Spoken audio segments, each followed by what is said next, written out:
Hello, everyone. Welcome back to the show. So, there's a version of entrepreneurship we are often shown. Growth, success, the highlights reel.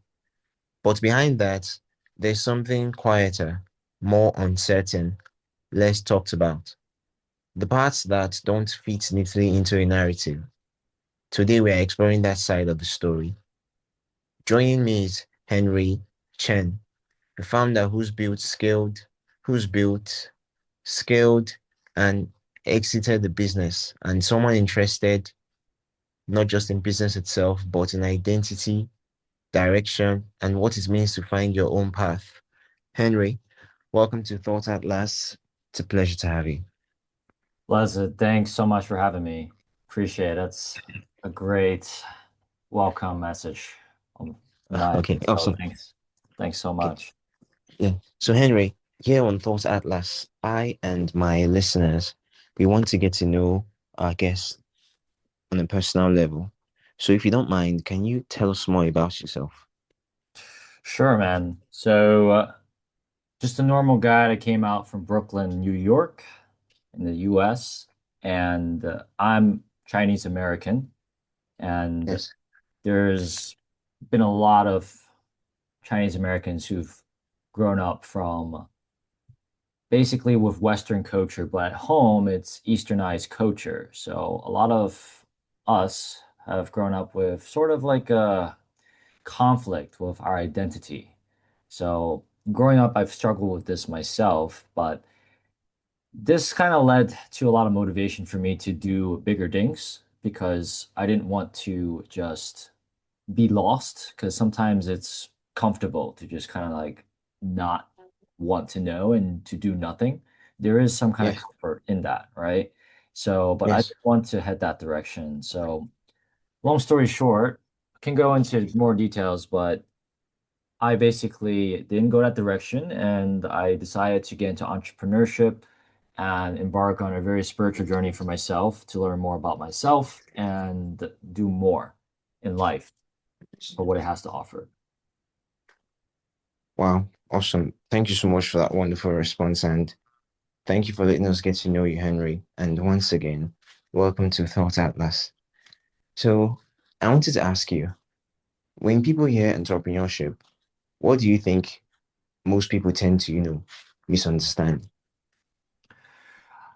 Most people, when they hear that, I mean, you can thank social media, right? They think I mean, this is not uncommon knowledge now. Like, I think the market has matured. I think more and more people now realize that it's not all this crazy, nice life and celebration and like what you see in the movies and how social media portrays it, where you're just driving nice cars and you're your boss of your own time and all that. Like everything's just nice and beautiful. Like it's not like that at all, at least not in the beginning. Yes. Oh, wow. So, what is it like, realistically speaking?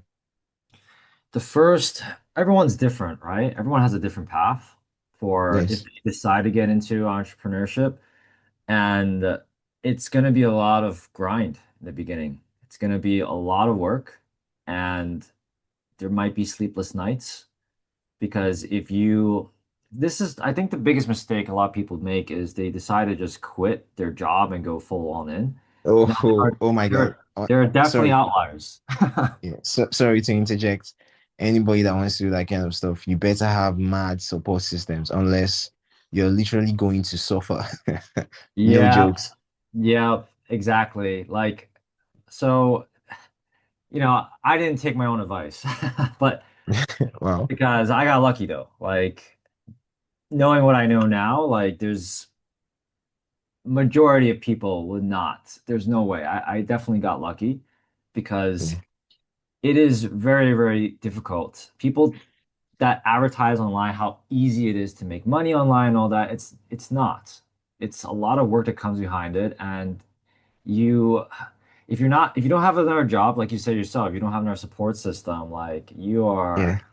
you're gonna be screwed because Yeah. Yeah. it's you're relying on this one thing and you're so stressed, your nervous system is basically breaking down constantly, and you're just on survival mode nonstop, and that's not good.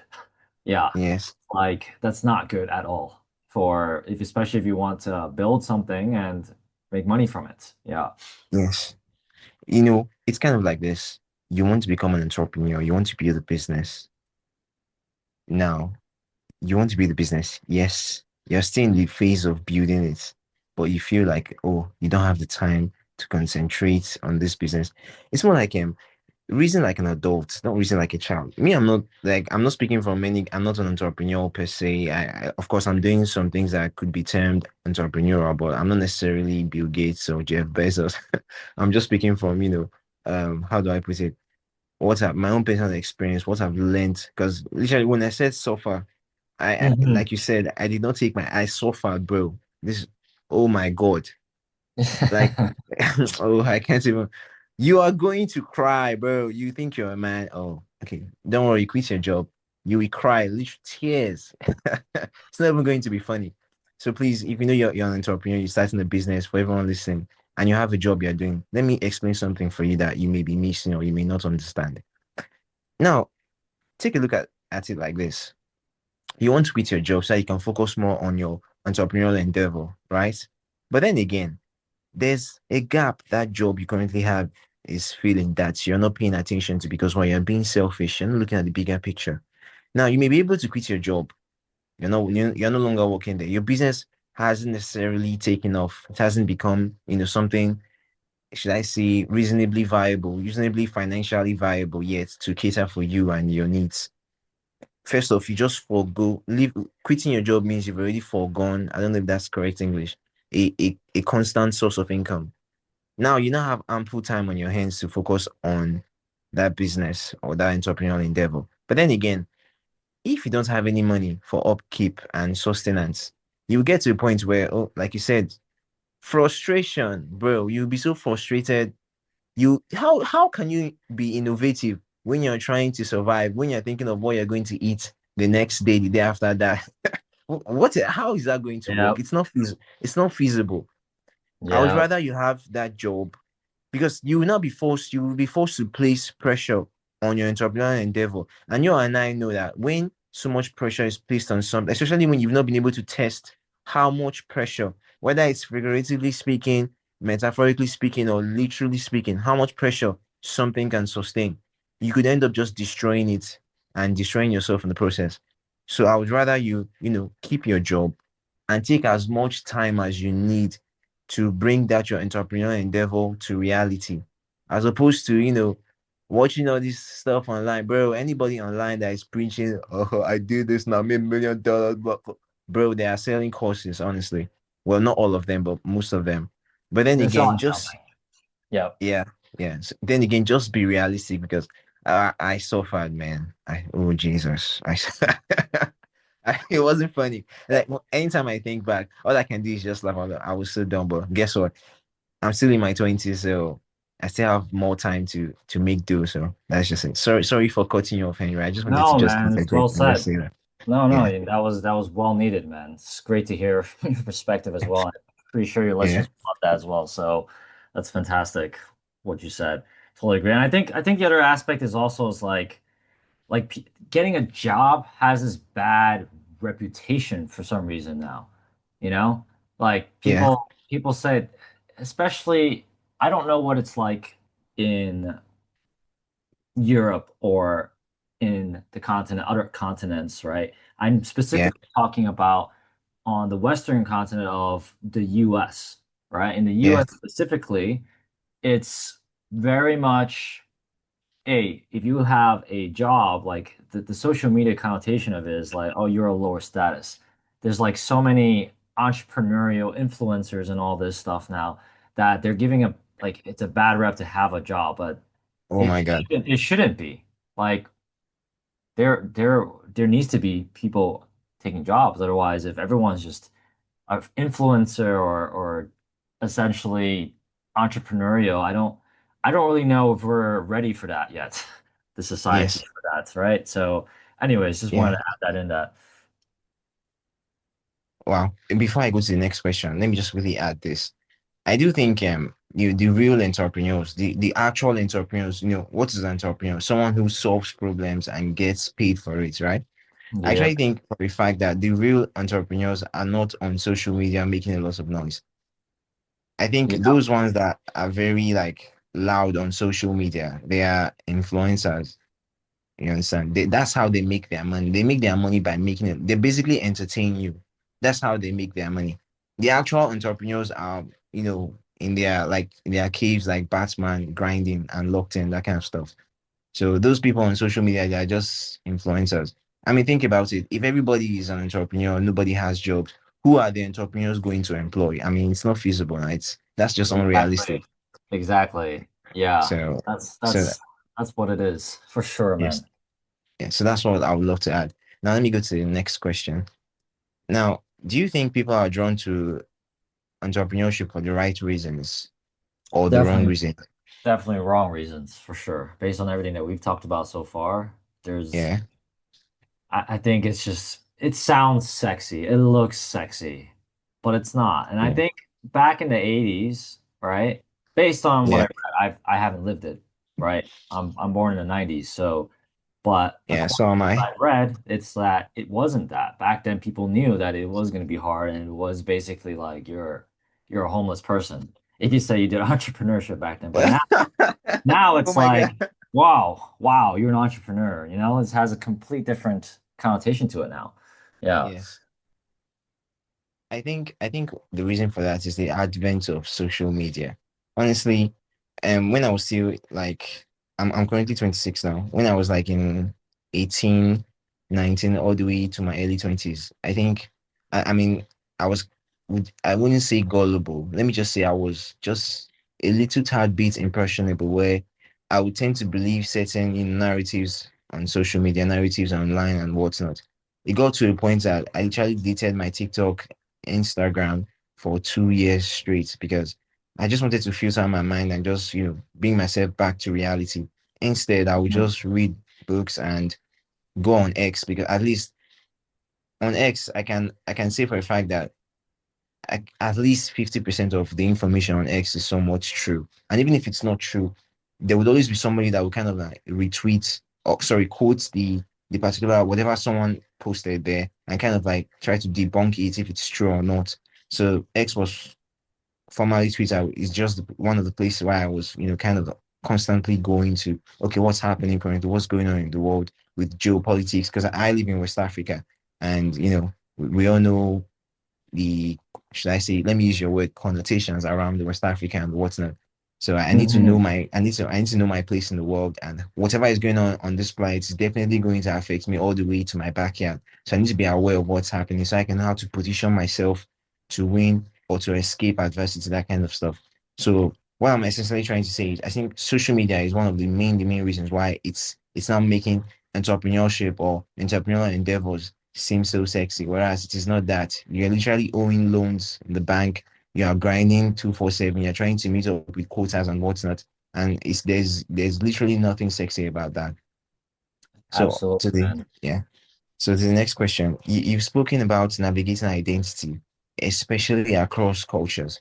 What does that tension, that navigation, the tension that comes to navigating across cultures, what does it look like in practice? Well, depends on the maybe you can clarify a bit because there's many direction I can go with this question here. Like, do you mean in terms personally or do you mean like entrepreneurial? Both, actually. So I would love cross, to see from your perspective because you're a Chinese American, so which means you are the fusion of two cultures. yeah, no, that's it's a great question. So how it looks in practice, look, everything right now, like what we're talking in English, is through the Western lens, unfortunately. It's just what it is. For Yes. unfortunately and fortunately, right? Because it does make things Yeah, more yeah. simplistic. So you have to look through things through the Western lens Yes. because that is literally where capitalism came from, right? Now, with that being said, Yeah. though, because I'm Asian, I'm Chinese, right?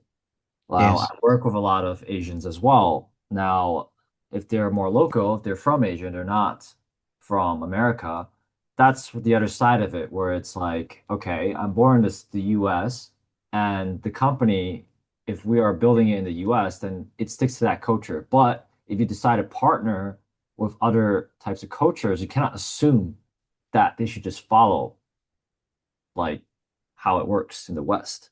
You have to adhere to how they do business as well. It cannot just be one-sided. Otherwise, it would be Yes. considered disrespectful, right? So there's a lot of layers to it. It's not so simple, right? It's not a simple cause and effect.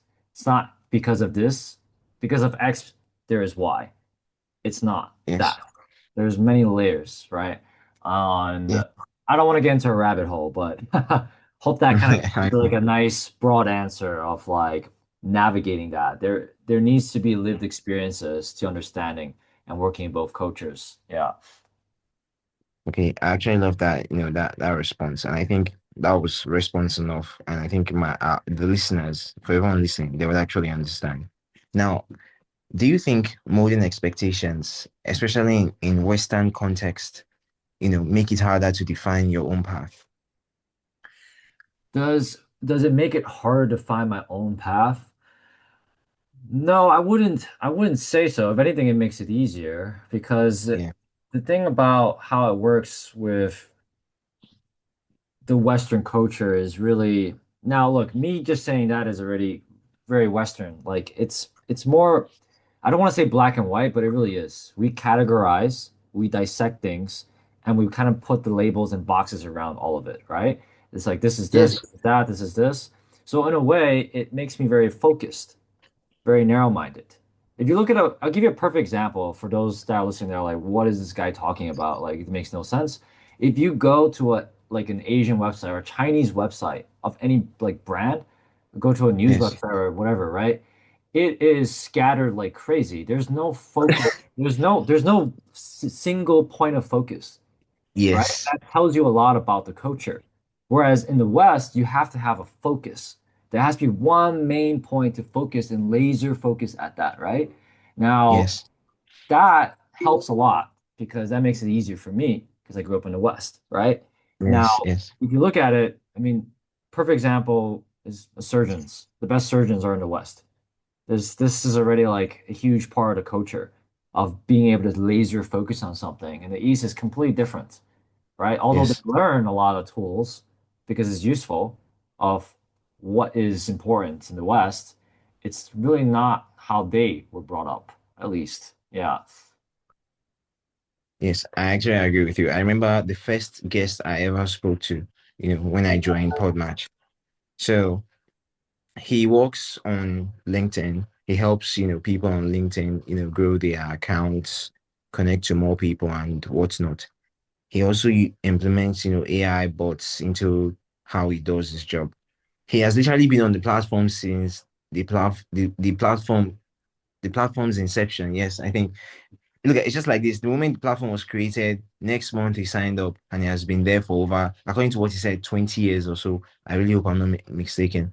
So that was what he Hmm. told me. So I then asked him, do you, help people with other social media? I said, no, that doesn't make sense. It's just, well, why would you do that? Hmm. I was like, I didn't mean to offend you. He said, no, he's not offended by the statement per se, because the way he answered me quickly, I was like, oh my God, I've offended this man. But he was like, no, not really that. Why would he do that? He's just, he's just laser focused on just LinkedIn, and he has been working there for 20 years, man. That's actually Hmm.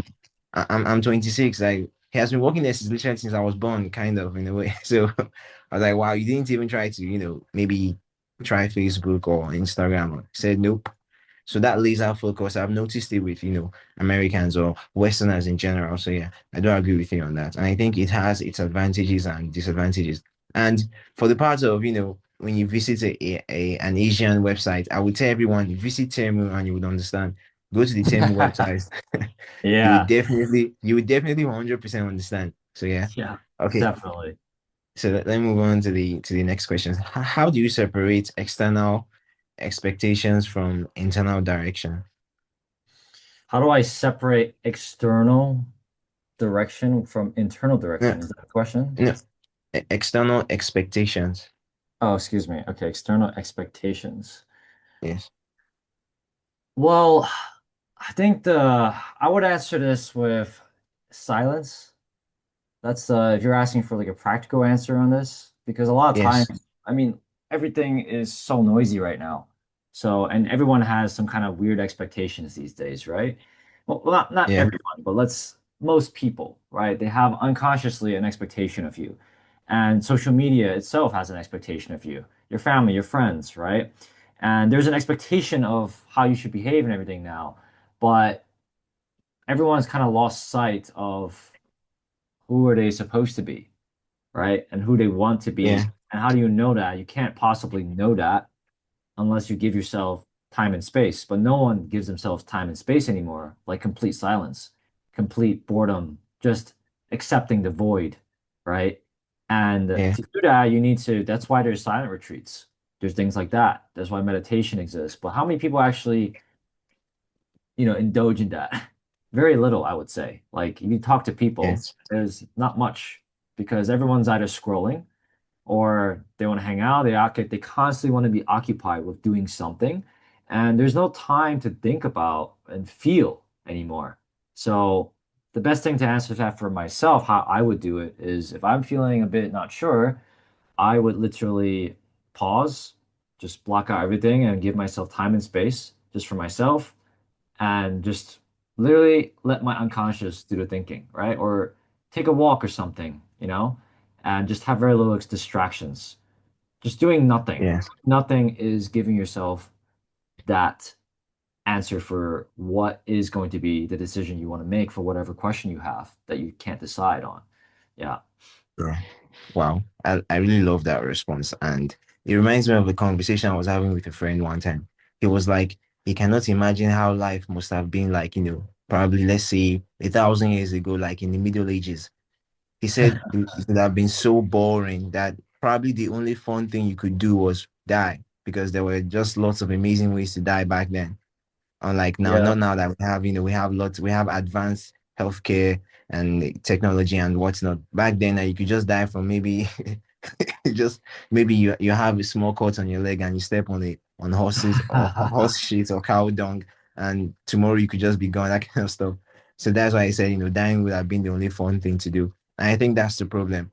It's almost impossible to be bored nowadays. There are just screens everywhere. There's always something that wants to take away your attention. It's quite difficult. There's the hustle and bustle, especially if you live in a very big, in an urban area, in a well-developed city that has lots of high-rise buildings.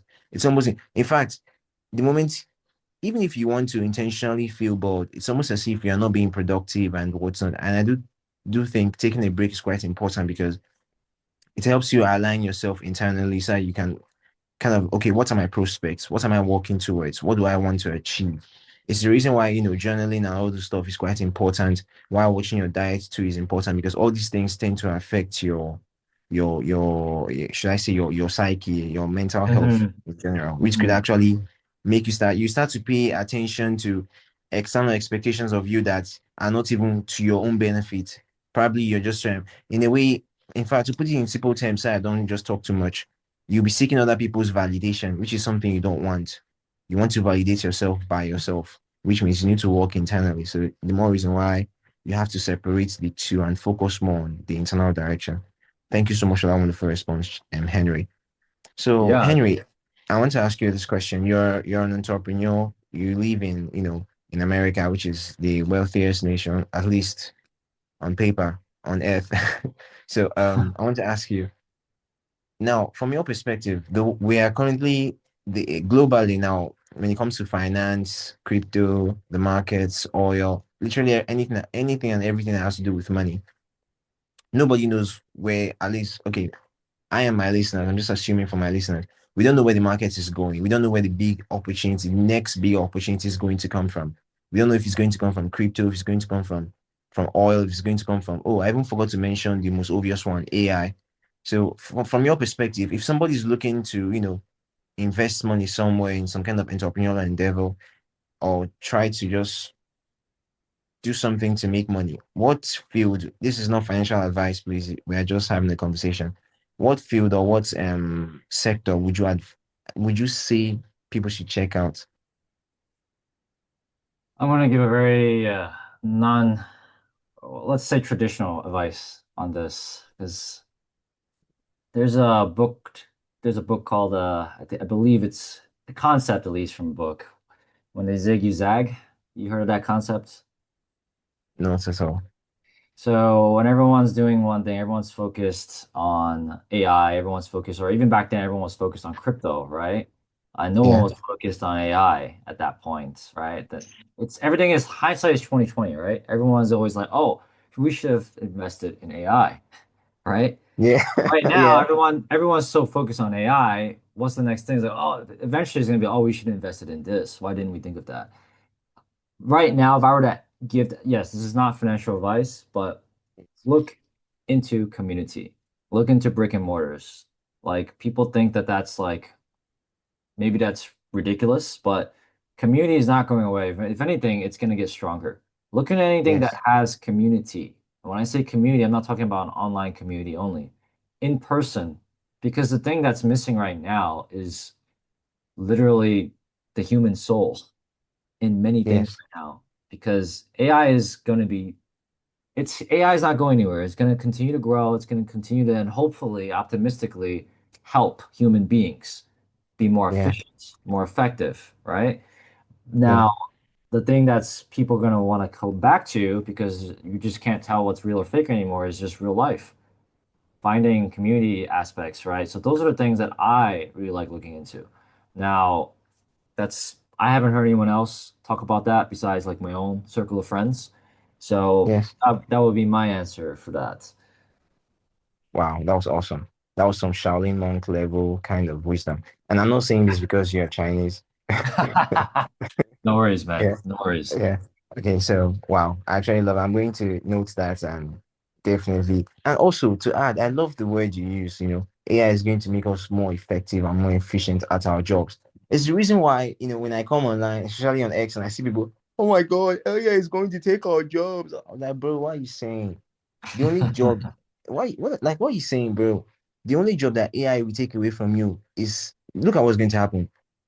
The only time that your job will be taken away from you is when it will be given to someone else that knows how to use AI to do your job easier.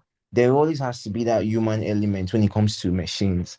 You understand? I mean, your TV, your phone doesn't do anything without your input. So what are we saying? And when it comes to AI, kind of, according to what I'm hearing now, or according to what I heard, the microchips that we're using, I think we can no longer make transistors smaller than they are now, or at least we are getting to the limit, which means that when it comes to AI, it will eventually get to a point where it is going to flatline. That chart that it seems as if it's rising, that graph that's rising, is going to flatline eventually because we can only we cannot make transistors any smaller, which means we need to come up with a new kind of computation method. I don't know if you understand what I'm trying to say, Henry. Hmm. With a kind of computation method that okay, we need to develop a new kind of chip where we can make a transistor so small that it will literally be the size of an atom. We haven't gotten to that point yet. So I don't think AI is going to, that time, all those Terminator movies that we're watching. I think that's like, even if it's going to happen, I don't even think your grandkids are going to see it. Probably centuries from now. So there's no need to be afraid or to be scared of AI taking your job. If anything, you should actually take out time to use AI to do your job more effectively. I can tell you that I am a witness to this. I have actually experienced this. AI has made me much more efficient, more effective, and even smarter, honestly, because I can quickly do research. I can learn lots of things quickly, and it's just amazing. So instead of you just hating on it and getting angry, why don't you embrace it? And I'm not saying you should come and like become cyberpunk or start installing chips in your brain, that kind of stuff. Just appreciate AI and use it to learn and become better at what you do, essentially. Anyway, Yep. it's been such a pleasure to have you on my podcast, and I've really had a lot of fun, having conversation with you. I think you're one of the youngest people I've ever interviewed. I'm usually interviewing people that are way, way older than me, which is also a very good thing. So it's still nice to speak to someone in my, should I say, peer group or age group, kind of. So if Yeah. someone is trying to find their own path today, and they want to become an entrepreneur, they want to dive into this endeavor, what would you tell them to start? What are some when it comes to mindset and maybe some practical skills that you think they should have that would aid them in their entrepreneurial endeavor? Yeah, man. Find yourself first. And in order to find yourself first, you need to forgive yourself. And that's not going to be easy. Like, Yeah. you have to do a lot of internal work because people set goals, clear goals, but with the wrong intentions most of the time. And when they get to the finish line, if they do, they find out it's empty because it was done with the wrong intention in the first place, right? So find yourself, give yourself the space and time to figure out what are those unprocessed emotions, and then have the right intention to create clearer goals before doing anything else. I believe that's by far the most foundational thing that people are just not doing today. They're just going straight for a goal because someone said you should be rich, and then that's it. Sure, you can also go that route and then reverse engineer going backwards, but Yes. it's a little bit longer step. Yeah. Wow. Thank you so much for that wonderful response, Henry. Henry, that was superb. Thank you so much. Yeah, Henry, no, where can thanks for my having me. Thanks so yeah, much. yes, it's cool. So where can my listeners, connect with you, learn more about your work, get a copy of your book if you have any, and anything else that you could do to help my listeners? Sure, sure. I run a new nonprofit project right now where I'm helping specifically young men find their paths. And if they want to know more, just go to theambitiousman.com. So that's THE ambitious man, MAN.com. Awesome, awesome. Once again, Henry, it's been such a pleasure to have you on my podcast. You've really been an amazing guest. Thank you for your wisdom, your knowledge, and also thank you for taking time out of your busy schedule to be here with my listeners to, keep us company and share your thoughts with us. And do have a wonderful day and do take care of yourself. And please do not Likewise. forget, okay, do not forget to leave a review on the podcast. It helps me to find, more amazing guests like yourself. Once again, thank you so much, Henry. Sure thing, man. Keep going at it. All right. Cheers. Yeah. Thanks again. Yeah, take care. Bye bye. Bye bye.